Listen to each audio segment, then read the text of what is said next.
This has been a pretty important process. About 2 years ago when I took over, actually it's closer to 3 years now when I took over the deputy AG's position, Sandy and myself and a few other folks decided we needed to basically change our culture from the old way of doing business, waiting for somebody to tell you what you're going to do and how long you're going to do it and when you're going to do it, to being proactive, more analytic, identifying where the strengths and weaknesses are, and figuring out ways to reinforce the strengths and fix some of the weaknesses. And this is one of the integral steps of that process. As we move to an operational reserve, regardless of your branch or your field or expertise, as the op tempo increases, cracks and fissures in the organization show up quicker. The damage is more substantial. And so leadership has got to fix that. And it's harder to teach old dogs like myself new tricks than it is to plant seeds. And I view everybody in this program as kind of a seed to go out there and look at processes, identify problems, identify solutions, and we will be much better for it in the coming future. So it's a pretty important stuff, and you literally have just started. Hopefully the folks can go back to their respective states are utilizing. South Carolina, we're going to utilize the people. Have a by name list. I know who's gone through this process.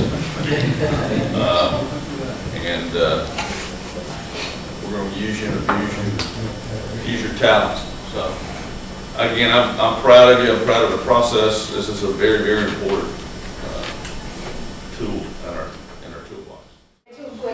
Chad, go ahead. You're on. Hi, good afternoon. I'm Jack Hickwater. I'm with the Florida County Drug Program. And my project is increased reporting numbers of substance abuse testing. This is my charter. Let me get out of y'all's way.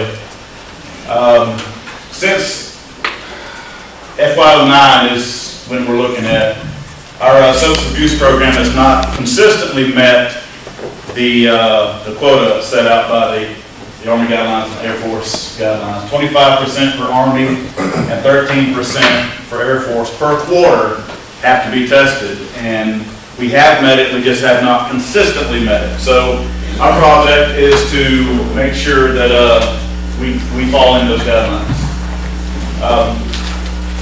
We did I think last month we did a brief where we talked a little bit about not only missing the quota, not only puts us in non-compliance with the Army regulations, Air Force regulation, and NGB, but also decreases our effectiveness to detect potential substance abusers. If we're not getting out and testing everybody that we're supposed to, there may be some soldiers and airmen out there abusing drugs that we're not able to identify and handle. The goal statement is to increase the number to the 25% for Army and 13% for Air in order to be in compliance with the guidelines set. Unit of measurements, minimum number of testable specimens received per quarter. Right now there's a built-in average 6% defect rate for pretty much every time they do a test. We know that. So if your 25% is going to be 100 soldiers, we have to send them, each unit, we have to send that unit 100 and plus the 6, right? Plus that 6%. So we know that 6% defect is going to be there. So we have to plus up the numbers we send them. So if we send them, 25%, we're going to fall short. We're going to hit 19% if they all do their job.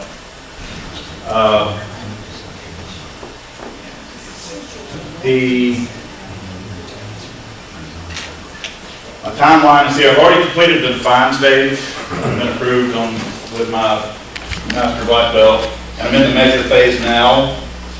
It's been difficult only because it's been hard to get all of my team together for meetings. I don't know if any of y'all are having that same issue, but my last meeting I had 2 people show up. Luckily, they were the 2 that are the process.